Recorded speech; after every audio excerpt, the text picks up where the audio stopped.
శ్రావణం mega sale మీ CMR legacy of జ్యువెలరీలో విఏలో 50% వరకు తగ్గింపు. వివరాలకు సంప్రదించండి. నమస్తే రమ్య గారు. నమస్తే జయ. కృష్ణాష్టమి శుభాకాంక్షలు అండి. కృష్ణాష్టమి శుభాకాంక్షలు జయ. దేశమంతా జరుపుకునే పండుగలో కృష్ణాష్టమి ఒకటి కదా. అవును. కృష్ణాష్టమి విశిష్టతలు మాట్లాడుకుందాం. కృష్ణాష్టమి వేడుకలకి శ్రీకారం చుడదాం. తప్పకుండా. కృష్ణలీలలు ఎన్నిసార్లు విన్నా, ఎంత చదివినా, ఎంతమంది చెప్పినా అని కొత్తగానే ఉంటాయి. భాగవతం దశమస్కంధం చెప్పుకున్నాం మనం. మార్గశిర మాసంలో మన వాళ్ళు ప్రతిసారి వేస్తారు. గర్భవతులు కృష్ణగాథలు వింటే చక్కని కుమారులు కలుగుతారు, మానసికమైన ఆహ్లాదం కలుగుతుంది. అవకాశం ఉన్న వాళ్ళు భాగవత కథాసుధని వినండి. అయితే కృష్ణాష్టమి, గోకులాష్టమి నాడు ఈయన జన్మించాడు. సాధారణంగా అష్టమి అమ్మవారి జన్మదినంగా చెప్తారు. అమ్మవారి జన్మదినం అంటే పరదేవత యొక్క జన్మదినం. ఆమెకి అష్టమి తిథి ఇష్టమని అష్టమి నాడు అభిషేకాలు అవి కూడా చేస్తారు. అదే అష్టమి నాడు మన కృష్ణ పరమాత్మ జన్మించాడు. ఆ రోజున కృష్ణుడికి పుట్టినరోజు వేడుకలు చేసుకుంటాము. ఉయ్యాలు వేస్తారు, ఉట్టి కొడతారు, కృష్ణ పాదాలు వాకిట్లో ఇంచి ఇంట్లోకి వస్తున్నట్టుగా వేసుకుంటారు. చేత్తోటి వేసేవాళ్ళు, ముద్రలు కొనుక్కొచ్చి వేసేవాళ్ళు, ఎట్లా కుదిరితే అట్లా ఇంట్లో ఉయ్యాలు వేసుకుని ఉయ్యాల ఊపుతూ కృష్ణగాథలు ఏవైనా పాడుకుంటూ కృష్ణుడికి ఇష్టమైన రకరకాల పదార్థాలు, ఆయనకు అది ఇష్టం ఇది ఇష్టమని ఎన్నో కథల్లో విన్నాం. పెరుగు, మీగడ, వెన్న, పాలు అవన్నీ ఇష్టం.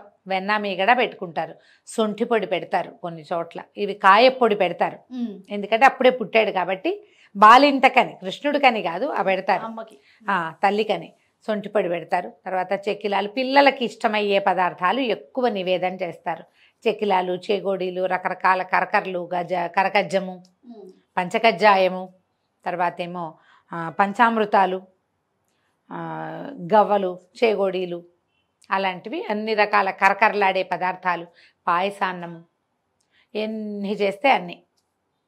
కృష్ణగాథలు ఏమైనా చెప్పుకొని కృష్ణునికి సంబంధించిన గీతాలాపన చేసుకోవటం, తర్వాత కృష్ణాష్టకం చదువుకోవటం.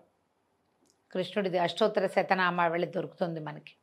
అష్టోత్తర శతనామావళి జరుపుకొని కృష్ణుడికి పూజ చేసుకుంటాం. సాధారణంగా ఇది సాయంకాలం వేళల్లో చేస్తారు. కృష్ణాష్టమి ఎప్పుడు కూడా ఆయన అర్ధరాత్రి జన్మించాడని చెప్తారు కదా. గోకులాష్టమి నాటి అర్ధరాత్రి ఆయన పుట్టింది. గాఢాంధకారంలో పుట్టాడు కృష్ణ పరమాత్మ.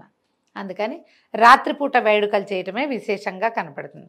ఓ ఉయ్యాల వేసి అందులో కృష్ణుడి ప్రతిమ ఏదైనా పడుకోబెట్టి ఉయ్యాలడుపుతూ జోలలు పాడడం, రకరకాల పాటలు ఉన్నాయి మనకి. ఏదో ఒక పాట పాడుకొని కృష్ణుడికి ఉయ్యాల వేసి ఊగించుకోవచ్చు.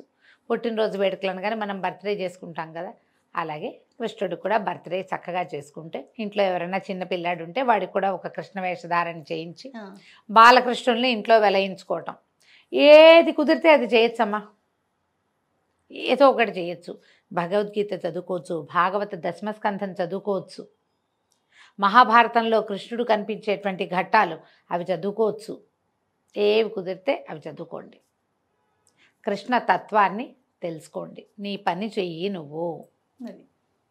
అది ఏమవుతుంది, ఎలా అవుతుంది, రేపేమవుతుంది, నేను ఉంటానా పోతానో ఏం ఆలోచించద్దు.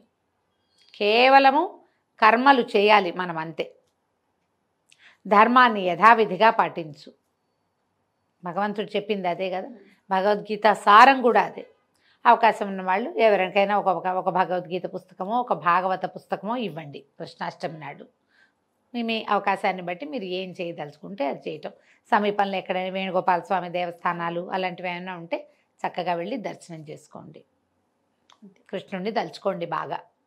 ఈ రోజున పిల్లల్ని కేకలేయటము, కొట్టటము అలాంటివి చేయబోకండి. బృందావనంలో ఏర్పాట్లు చాలా బాగా చేస్తారు, చాలా బాగా చేస్తారు జయ. అసలు అబ్బో, అక్కడ పాటలా, ఆ నాట్యాలా, ఆ సంతోషమా, చూసి తీరాలి. అవకాశం ఉన్న వాళ్ళు ఎప్పుడైనా జీవితంలో ఒక్కసారైనా మధుర బృందావనం, ఆ బృందావనపు మట్టి మన ఒంటికి తగలాలంటారు. ఆ కృష్ణుడు ఎక్కడ తిరిగాడో ఆ ప్రాంతపు మట్టి మన ఒంటికి తగలాలని, పునర్జన్మ ఉండదని చెప్తారు. అన్ని విష్ణువాలయాల్లోనూ కృష్ణాష్టమి వేడుకలు విశేషంగా చేస్తారు. స్వామివారికి చక్కగా కృష్ణుడిగా అలంకారం చేస్తారు. ఈ ద్వారక, అక్కడైతే అబ్బో, ద్వారకలో కానీ మన బృందావనంలో కానీ అత్యద్భుతంగా జరుగుతాయి వేడుకలు. ఎక్కడికైనా వెళ్ళే అవకాశం ఉంటే, అది మన సమీప దేవాలయాలు ఉంటే, ఎక్కడైనా కృష్ణాలయాలు ఉంటాయి కదా మనకి. మన సింగ్సాన్పేటలో ఒక బాలకృష్ణాలయం ఉంది. మన ఊళ్ళల్లో కూడా వేణుగోపాల స్వామి ఆలయాలు కనపడతాయి. ఎక్కువగా వేణుగోపాలుడు కనిపిస్తాడు కదా. ఎక్కడ అవకాశం ఉంటే అక్కడ ఉడిపి శ్రీకృష్ణ ఆలయంలో ఒక విశేషంగా చేస్తారు. అట్లా ఎక్కడ కృష్ణ పరమాత్మ ఉన్నాడో అక్కడ, ఈ గురువాయూరులో కూడా కృష్ణుడే కదా, అలాంటి చోట కూడా ఎక్కడ అవకాశం ఉంటే అక్కడికి వెళ్తాం. అవకాశం లేకపోతే ఆన్లైన్ చూడొచ్చు, మనకి ఇప్పుడు అవి అవకాశాలు ఉన్నాయి చక్కగా కాబట్టి కదా. కృష్ణుడిని తలుచుకోండి. మంచి కృష్ణుడి స్టోరీ ఒకటి చెప్పండి అమ్మగారు. కృష్ణగాథలు చెప్పుకోవాలంటే మనకి భాగవతం దశమస్కంధంలో కృష్ణ లీలలు ఎన్నిసార్లు చెప్పుకున్నా, ఎన్నిసార్లు చెప్పినా, ఎన్నిసార్లు చదివినా వాళ్ళే బాగుంటాయి. అఘాసురుడని ఒక రాక్షసుడిని సంహరించాడు కృష్ణుడు. అఘాసురుడిని సంహరించినప్పుడు బ్రహ్మదేవుడు ఆశ్చర్యపోయాడు. ఎంతమందిని రక్షించాడు ఒక్క చేతితోటి అని చెప్పి, వీళ్ళ కోసం ఇంత చేస్తున్నాడు, ఇన్ని రకాలు ఇంతమంది రాక్షస సంహారం చేస్తున్నాడు, ఇంకా ఏం చేస్తాడో చూద్దాం అని అనుకున్నాడు. బ్రహ్మదేవుడు ఒక పరీక్ష పెట్టాడు కృష్ణ భగవానుడికి. బాలకృష్ణ స్వరూపంలో ఉన్న పరమాత్మకి ఆయన యొక్క కుమారుడైన బ్రహ్మదేవుడు పరీక్ష అన్నమాట. ఏం చేశారట, ఆ రోజు ఉదయం పిల్లలు మొత్తం గోకులంలో ఉన్న పిల్లలందరూ చిన్న చిన్న పిల్లల్ని ఒక 5 సంవత్సరాలు దాటాక 7వ సంవత్సరం అట్ట వచ్చాక అంత ఎత్తు అవుతారు కదా, వీళ్ళకి దూడలను అప్పచెప్పేవాళ్ళు కాపలాకి. ముందంతా దూడలు, చిన్న దూడల్ని తీసుకుపోవటం. ఒక 8వ ఏడు 9వ ఏడు వచ్చి కొంచెం కాలు సాగి బాగా అలవాటయ్యి దూరం నుంచే తమ గొడ్లని గుర్తుపట్టగలరు, పశువుల్ని గుర్తుపట్టగలిగే వయసు వచ్చేసరికి వీళ్ళకి పెద్ద ఆవుల్ని దూడల్ని కూడా అప్పచెప్పేవాళ్ళు. కొంచెం ముందుకు వెళ్ళారు వీళ్ళు, ఈ పిల్ల గుంపంతా. వెళ్ళాక ఏమైంది, ఒకరోజు ఆ రోజట ఈ అఘాసుర వధ తర్వాత పిల్లలంతా ఆవుల్ని ఆలమందల్ని తోలుకుపోయారు. మరి భోజనాలకు కూర్చున్నారట. అసలు ఆ చల్దులు ఆరగించటం అనే ఒక హెడ్డింగ్ పెడతారు పోతన్ గారు. ఎంత సరదాగా రాస్తారో. వ్యాస భారతంలో అన్నం పంచుకుని తింటున్నట్టు కనపడుతుంది వ్యాస భాగవతంలో. పోతన్ గారు తన తెలుగు ప్రావీణ్యం అంతా చూపిస్తారనమాట. అబ్బో, పిల్లలందరూ మీగడ పెరుగు కలిపిన అన్నం, వేళ్ల సందుల్లో ఆవకాయ ముక్కలు, మా ఊరగాయ ముక్కలు ఇరికించుకుని ఒక ముద్ద తింటూ దాని రుచిని ఆస్వాదించటం. పిల్లలంతా కూర్చుని తింటున్నారు. తింటూ ఉంటే ఈ పిల్లల్లో కొంతమంది ఆవులేవి కనపడలేదు. మామూలుగా ఆవులు వీళ్ళ చుట్టూతా నిలబడతాయి, పిల్లలంతా గుండ్రంగా కూర్చుంటారు. అన్నాలు తిని మైమర్చిపోయి ఉన్నారు.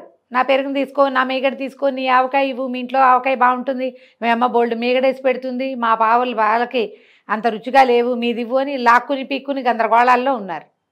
ఆవులేవి అనగానే చూస్తే వెనకాల ఉండాలి ఆవులు అన్నీ ఒక చోట గుంపుగా. వీళ్ళు అన్నాలు తినే సమయాలకి అవి అక్కడ ఉంటాయి, కనపడలేదు. కనపడపోయేసరికి పిల్లలు అందరూ లేవబోయారు. కొంతమంది కృష్ణుడు అన్నాడు, కూర్చోండి తాపీగా తినండి, నిదానంగా నేను చూసొస్తానన్నాడు. లేచి నడుస్తున్నాడు. ఏవి ఆవులు లేవు, దూడలు లేవు. ఆవులు దూడలు లేవు. వెనక్కి తిరిగి చూశాడు. ఇప్పుడు పిల్లలు కూడా లేరు. ఆవులు లేవు, దూడలు లేవు, పిల్లలు లేరు. నవ్వాడు.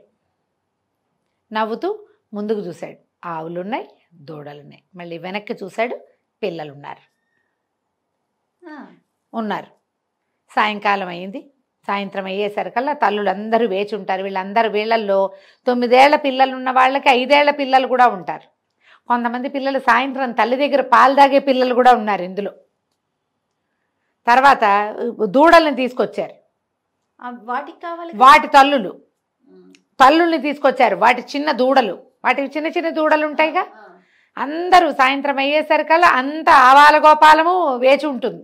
తల్లుల కోసం, చిన్న పిల్లల కోసం తల్లులు, ఆవు దూడలు, ఆవుల కోసం ఆవుల దూడలు, తమ పిల్లల కోసం గోపకాంతలు. సాయంకాలం గోధుళ్ళు రేగింది. మొత్తం ఆవులన్నీ వచ్చేసినాయి.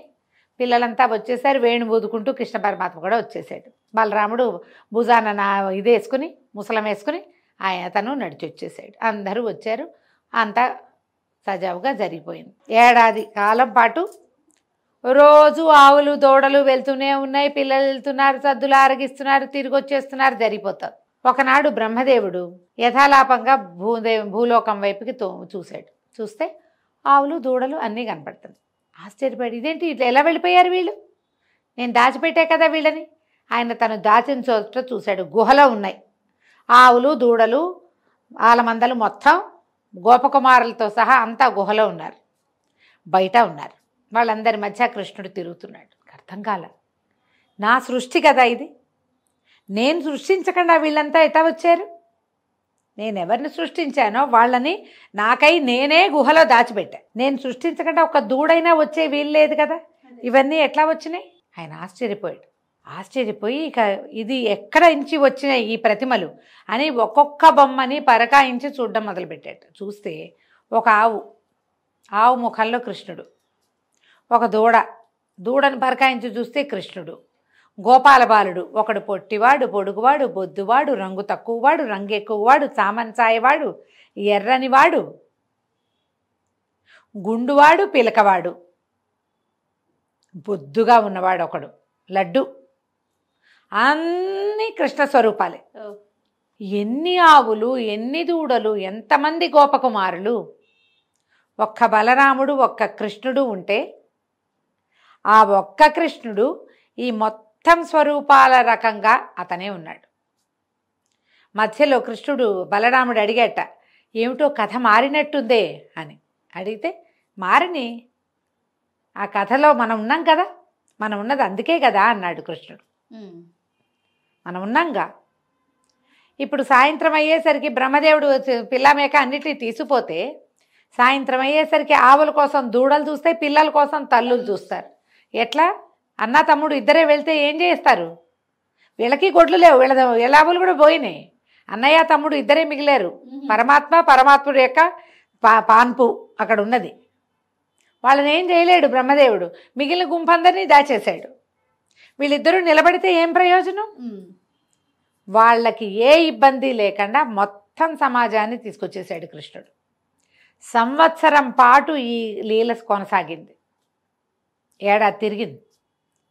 బ్రహ్మదేవుడికి అర్థమైంది, ఈ మొత్తం ప్రతి సృష్టి చేసిన వాడు సాక్షాత్తు పురుషోత్తముడు. ఆయనే ఈ మొత్తం అన్ని స్వరూపాలు, అన్ని రూపాలు ఎత్తి వాళ్ళని సంతోషపెడుతున్నాడు. భగవంతుడు కాక మనని ఎవరు సంతోషపెట్టగలరు మానవులని? అమ్మకి కుమారుల రూపంలో సంతోషాన్ని కలిగిస్తాడు, తల్లికి. ఒక ఉద్యోగికి జీతం రూపంలో సంతోషం కలిగిస్తాడు. ప్రతిదీ పరమాత్మ స్వరూపమే.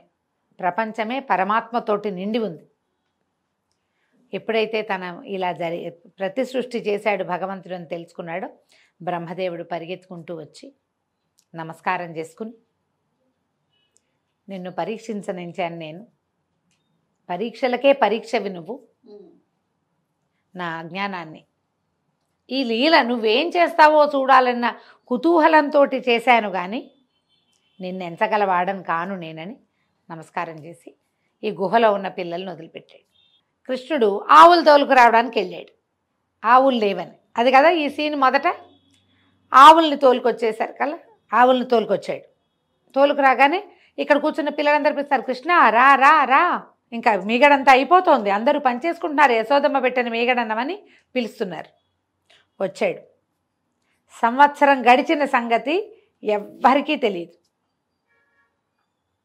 అప్పుడే కథ, ఎక్కడ కథ మొదలైందో అక్కడే ఆగిపోయింది. ఏడాది నడిచింది కానీ ఆ ఏడాది నడిచిన గుర్తు ఏదీ లేకుండా చేసేసాడు. దాన్ని మనం విష్ణుమాయ లేదా కృష్ణమాయ అని చెప్తాం. రైట్. నమస్తే. నమస్తే జయ.